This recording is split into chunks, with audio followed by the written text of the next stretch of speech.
Welcome to the Deep Dive, where we take a subject you think you know and, well, turn it inside out. Today, we are strapping on our masks, grabbing our bags, metaphorically speaking, of course. We're heading out on a fascinating, really detailed journey into the ancient bonfires, the kind of mind-boggling economics, and even the chilling cinema that defines Halloween. Yeah, this holiday it's really a masterclass in cultural evolution. It's fascinating. It exists, simultaneously in these three very distinct dimensions. You've got the deeply spiritual and religious past, right? Then there's the, well, overwhelmingly commercial and consumer-driven present. And of course, that psychologically terrifying realm of modern pop culture. That's exactly right. And for this deep dive, we're not just, rattling off facts. We are pulling threads from historical accounts of Celtic rites, um, detailed market data, specific public safety guidelines, and even some deep film analysis. All of this to give you the ultimate shortcut to being truly well-informed about the last day of October. You came here, I bet, for the stories, the strange historical tidbits, and those aha moments that really show how a tradition evolves. Absolutely. Our source material is really rich and it's varied. We're going way beyond just the surface level fun stuff. We want to unpack the complex lineage of traditions, trace things like guising, analyze why, for instance, millennials are leading the charge on spending for pet costumes, which is amazing. And then, yeah, take a cold, hard look at how that 1978 film Halloween used the holiday setting to tap into some really profound, deep-seated societal fears. It's a huge scope, isn't it? Moving from like 2,000-year-old farming practices all the way to Gen Z using AI to figure out costume ideas. So let's get started. Let's unpack how this whole transformation happened. Okay, so if we really want to understand the modern, let's call it chaos of Halloween, Yep. we have to start where the sources guide us. And that's with the Celtic beginning, Samhain. Now, Samhain, it's an Irish Gaelic term. It basically just means end of summer. Right, but it wasn't just a date on the calendar, was it? It was a really profound transition point for the ancient peoples of Ireland, the UK, northern France. Samhain marked the end of the harvest, yeah, but also the kind of violent start of winter. This is a dark, cold, often deadly time for them, a period of genuine struggle for survival. And that reality, that struggle, it totally informed their spirituality. The core belief system of Samhain, it revolves around this idea that on the night of October 31st, the veil, the boundary between the world of the living and the realm of the dead, it became incredibly thin, almost translucent. And this allowed spirits to cross over into our world, the mortal world. And crucially, these weren't just like friendly ghosts of ancestors popping by to say hello. The sources really emphasize that the Celts were just as worried about malevolent entities.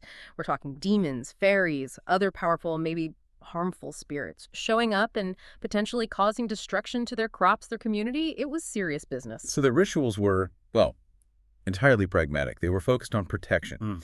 Historical accounts seem to suggest two main defensive activities. First, the lighting of those famous huge bonfires. These fires did a few things. They were protective, obviously burning brightly to ward off evil, but they also honored nature gods, especially the fire god. It was also a cleansing ritual, wasn't it? I read the community would often put out all their home fires and then relight them from that central sacred community bonfire.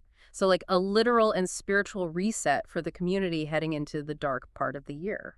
Exactly. And the second major protective thing they did, and this gives us our tradition of costumes, was the practice of disguise. People wore frightening masks or animal skins, basically anything to hide who they really were. The psychology behind it seems pretty clear. If they ran into a harmful spirit, the spirit wouldn't recognize them. They were essentially camouflaging themselves, pretending to be other evil things to avoid being targeted. So the disguise, it was really about spiritual survival, not celebration like today. That distinction, survival versus celebration, that feels really key for understanding what happens next. Because as Christianity spread across Europe, the church often tried to, let's say, co-opt or replace these deeply ingrained pagan festivals with Christian ones. And this is where the synthesis, the blend happens. It creates that 3-day period we now call All-Hallowtide. Right. And the name we use today, Halloween, it's just a contraction, actually. It comes from All Hallows Eve, a term recorded around, 1745. It's simply the evening before All Saints' Day, which is November 1st. And All-Hallowtide wasn't just one day. It was a full 3-day thing dedicated to remembering the dead. You had All Hallows Eve on October 31st, then All Saints' Day on November 1st, honoring all the saints and martyrs, known and unknown, and then All Souls' Day on November 2nd, which was for the faithful departed who maybe hadn't quite reached heaven yet, perhaps in purgatory. And this led to some very solemn Christian practices. Yeah. People would visit cemeteries, pray for loved ones, put candles or flowers on graves. Church bells would ring out, supposedly to call the departed souls to prayer. But there was also a tradition that gives us a really crucial bridge to the future secular holiday, and that's the making and sharing of soul cakes. Soul cakes. Okay, this is important for you, the listener, because they represent that original sort of social contract of giving. These little cakes were shared with children or the poor, but in exchange for a promise, they had to pray for the souls of the giver's departed relatives. It was a direct, tangible transaction, right? Connecting the living with the dead, but in a pious, religious way, not a scary one. Now, what's really fascinating is that the sources point out this ongoing academic debate. It kind of challenges the simple story of church replaces Samhain. Hmm. While, yeah, many people see Halloween as a direct Christianization of the pagan festival, some scholars actually argue it developed along a separate, purely Christian track. Huh. How does that argument work? I thought the timing, October 31st, November 1st, lined up pretty perfectly with Samhain. Well, the argument centers on the fact that All Saints' Day wasn't always celebrated on November 1st everywhere in early Christianity. In some places, it was actually in the spring. So the question is, why did Pope Gregory I standardize the November 1st date for the Western Church back in the 9th century? Okay. So what's the alternative theory? The alternative theory suggests a very practical, almost logistical reason. The Pope might have picked November 1st simply because it was easier to feed and house the huge number of pilgrims traveling to Rome for the feast day after the summer harvest was done. Having enough supplies and infrastructure made late autumn practical, maybe regardless of any lingering pagan stuff. Wow, okay. That nuance is actually really important. So whether the church meant to overshadow Samhain or just pick the most convenient time for a big religious holiday, the result was the same. The blend kind of cemented itself. But then, the Reformation in the 16th century caused a big decline in traditions like souling, especially in Protestant areas. Right, but the customs, as we know, they didn't just vanish. The sources show that these traditions survived. They were preserved in sort of isolated pockets, especially among Catholic populations in Ireland and Scotland. And then when huge numbers of Irish and Scottish immigrants started coming to North America, they brought these specific local customs with them.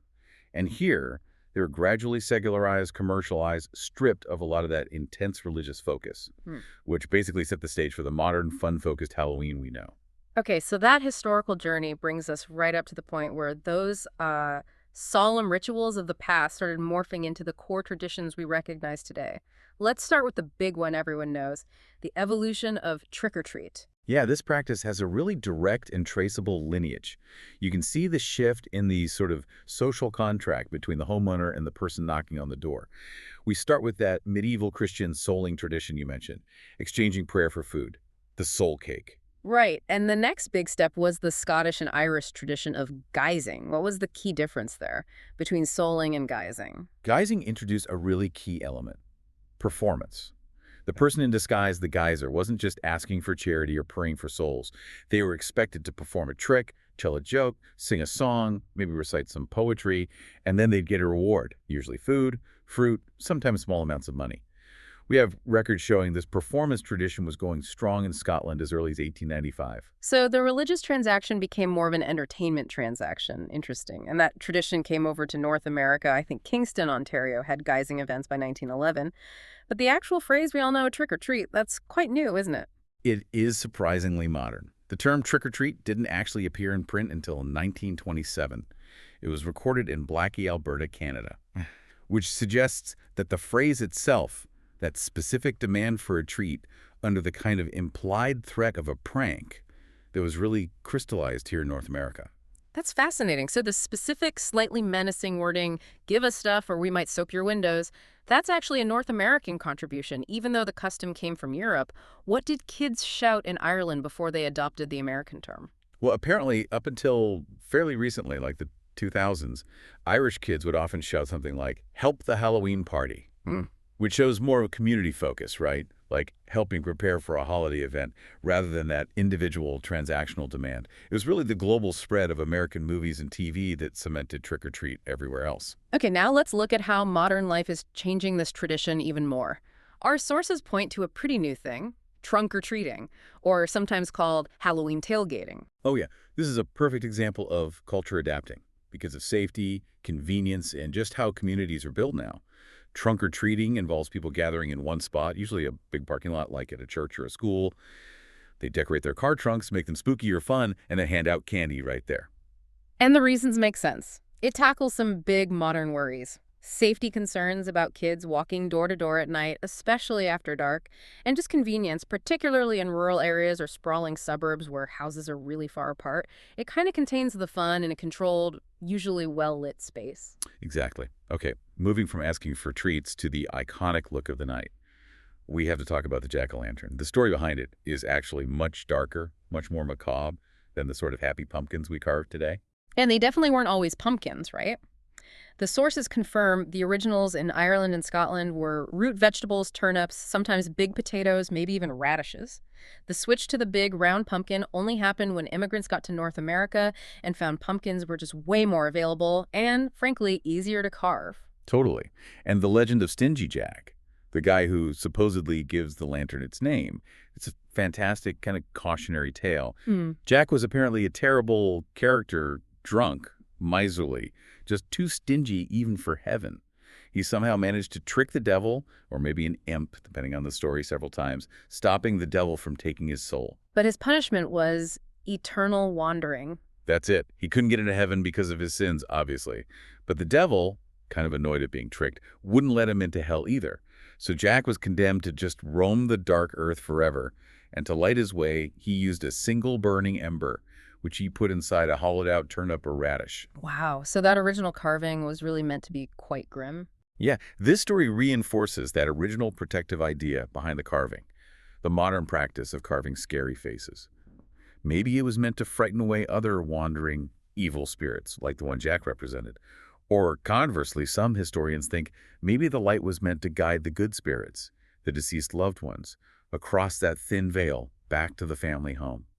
Two sides to that coin. Beyond the spooky visuals, Halloween was historically a really important night for certain social activities, wasn't it? Especially fortune-telling and games, often focused on marriage. Oh, absolutely. These games were usually pretty chaotic, very communal. Apple bobbing is the most famous, dunking your head in water trying to grab an apple with just your teeth. But there were variations, like trying to drop a fork held in your teeth onto a floating apple. Good luck with that. And then there was the really messy one, trying to eat sticky honey or syrup-covered cakes hanging from a string. No hands allowed. You're basically guaranteed to get covered in goo, which is, part of the fun. But the fortune-telling rituals are genuinely captivating. They really reflect a time when finding a future spouse was a serious, almost mystical thing. Definitely. The first one involved apple peels. An unmarried woman would try to peel an apple in one single, long, unbroken strip. Then she'd swing it around her head and throw it over her shoulder. And the shape the peel made when it landed on the floor was supposed to show the initial of her future husband's name. And then there's the slightly more chilling one, the one you see on old greeting cards sometimes, mirror viewing. Yeah, that ritual was intense. An unmarried woman would sit in a dark room on Halloween night, maybe just with a candle, Yeah. and stare into a mirror. She was supposed to see the reflection of her future husband's face appear. But the terrifying catch was, if she was destined to die before getting married, she'd see a skull reflected back instead. It just really underscores that deep link between love, marriage, and the ever-present shadow of death that kind of defined the holiday back then. Tying this all back to our earlier discussion, the costumes. Today, they're based on everything, anime characters, politicians, whatever. But originally, they were pretty much exclusively based on supernatural figures. Ghosts, witches, skeletons, black cats. And this circles right back to that protective self-disguise we talked about. You dress up as a harmful spirit to protect yourself from similar harmful spirits crossing that boundary. The modern explosion of costume types just shows how the holiday shifted from being a spiritual defense mechanism to more of a secular form of, dramatic role play. And the traditional colors capture the history so well. Black symbolizing death, darkness, the winter Samhain brought, while orange represents the harvest, those big bonfires, the sort of last burst of life before everything fades. That tension, that juxtaposition between those two ideas, that's really what Halloween is all about, isn't it? Okay, so we've gone from ancient rituals to symbols. Now we really have to confront the modern reality. Halloween has been almost completely secularized, heavily commercialized, turning it into this enormous consumer game, especially in the United States. Yeah, this is where the numbers get genuinely shocking. Even with worries about inflation, the rising cost of chocolate, all that. Our sources confirm the average spending per person in the US for Halloween stuff is a staggering 296 USD. Wow. And that spending isn't spread evenly across the board, is it? There's a clear generational driver here. Millennials, that's Gen Y, born roughly 81 to 96, they're the undisputed leaders. They plan to spend an average of $522 USD. That's huge. Yeah. Gen Z follows pretty closely at $435. This financial energy really shows that the younger, maybe more social media-driven generations are defining the modern, very visual holiday experience. And it feels like a spending culture fueled by social pressure, too. Over half of Americans, 54%, feel that parents are under more pressure now to spend more than maybe previous generations were. Probably driven by how public everything is now, how Instagrammable the holiday has become. And get this, 31% of people flat out admit they spend more after seeing how much their friends, family, or people on social media are spending. The commercial pressure just keeps building. And if you break down that huge average spend, you can see exactly where the money's going. Candy takes the biggest chunk, about $59. Children's costumes are around $56. Adult costumes average $46. Decorations are pretty substantial too, at $52. But maybe the most culturally telling number has to be the spending on pets. Pet costumes cost an average of $33, and nearly a quarter of millennials and Gen Z actually buy them. The fact that we're prioritizing putting our pets in elaborate, sometimes expensive costumes, it just shows the holiday has gone beyond personal or even family tradition. It's become this comprehensive, sort of lifestyle integrated commercial event. But consumers are adapting to these high costs. They're getting thrifty. The sources show real efforts towards saving money. About 22% of shoppers are reusing old costumes. Another 22% are specifically seeking out discount stores or thrift shops. And 20% are going the full DIY route, making their own. And this brings us to one of the most interesting, really modern insights in the source material: the role of technology.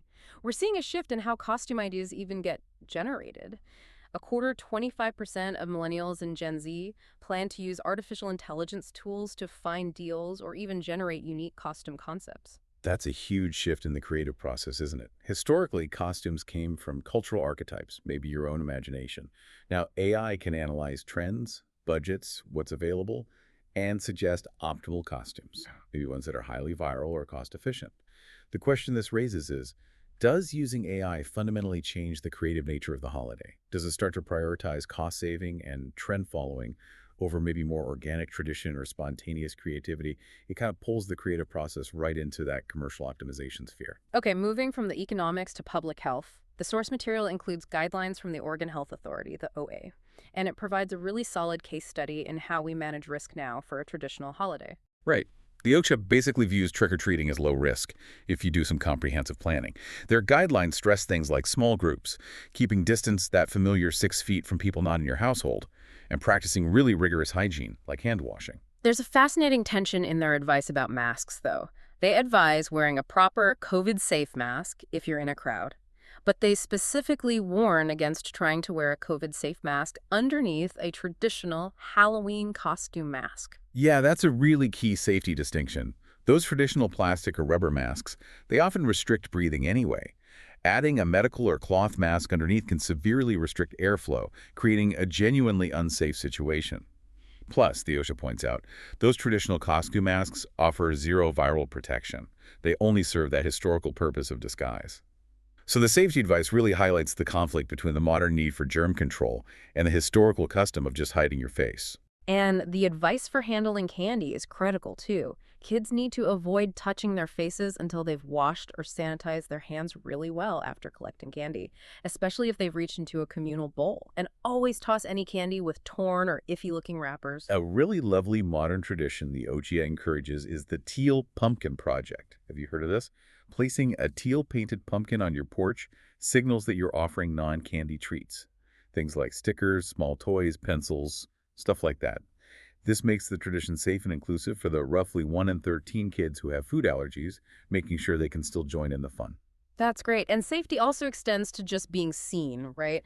Pedestrians need reflective tape, flashlights, glow sticks, because costumes can make it hard to see and be seen. And for drivers, the advice is absolutely crucial. Slow down, be extra vigilant, turn headlights on early, because excited kids often forget to look both ways before darting across streets.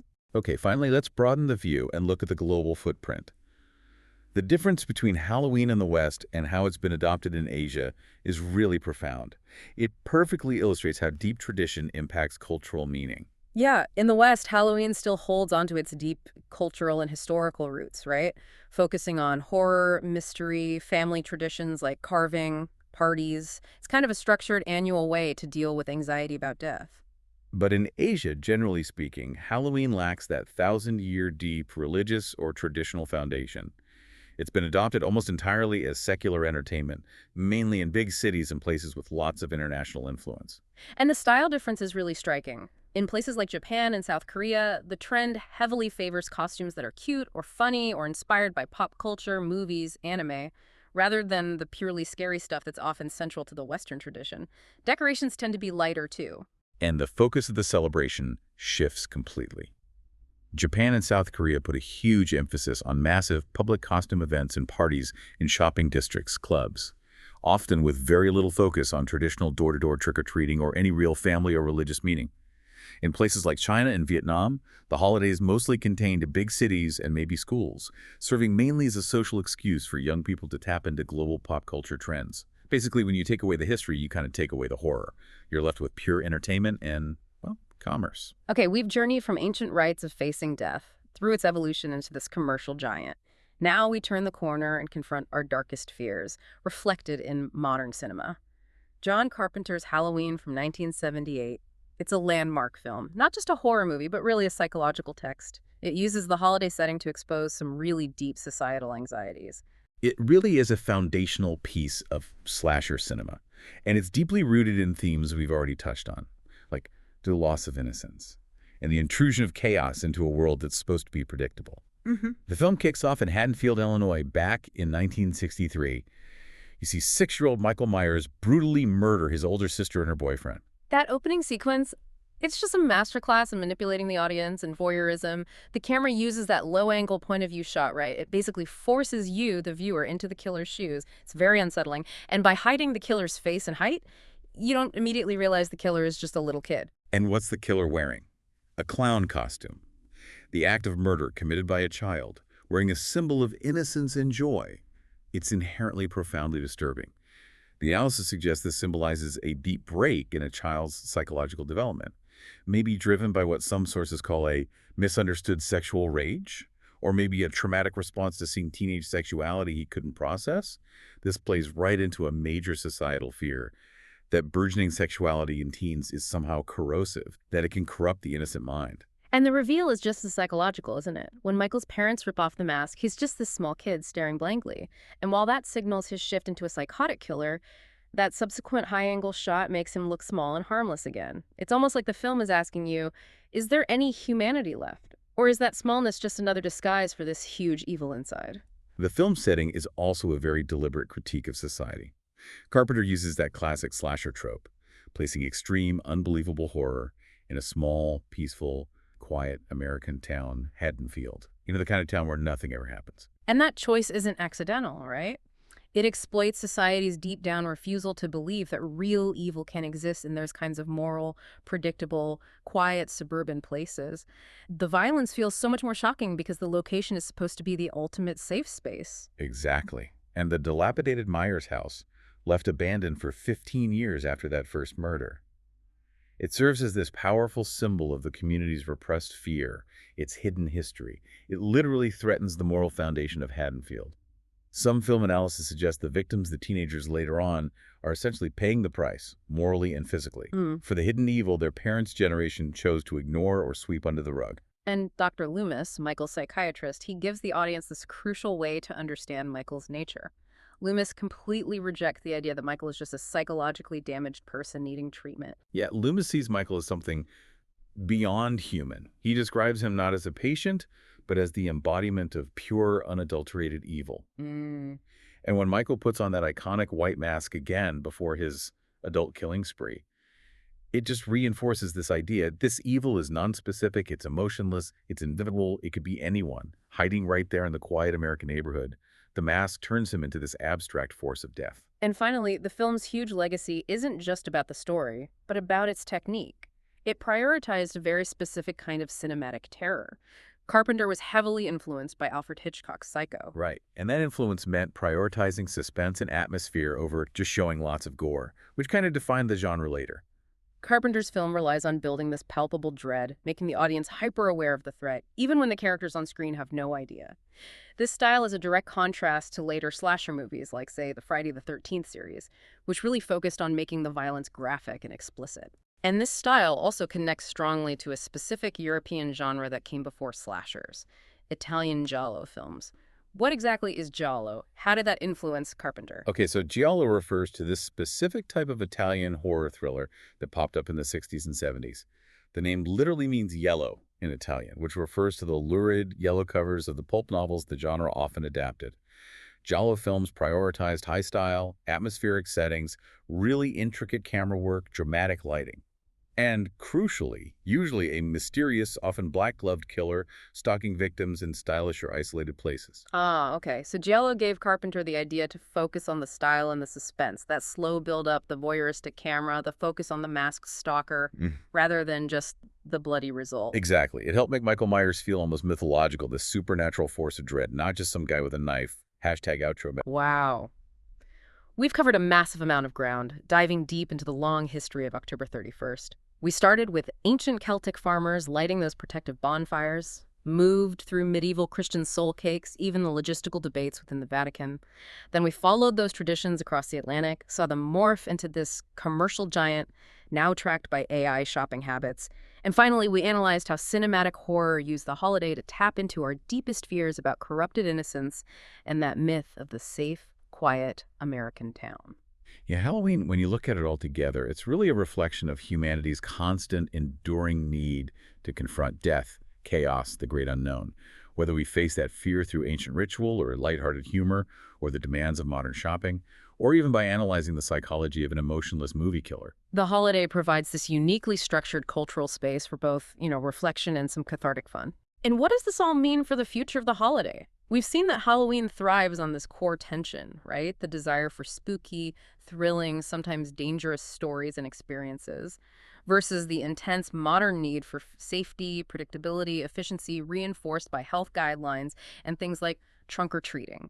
That historical idea of the veil thinning is now often replaced by just anxiety about societal risks. Which raises a really important question for you, the listener, to consider. As this holiday keeps evolving so rapidly around the globe, blending ancient fear with super efficient modern commerce, and shifting from horror movies to funny anime costumes in places like South Korea, what new fears or what new societal anxieties might the next generation of symbols and maybe slasher films come to represent? What unseen systemic evil will the next Michael Myers be wearing a mask for? Something to think about the next time you hear a mysterious knock at the door. Until the next deep dive, we hope you're well informed and stay safe out there.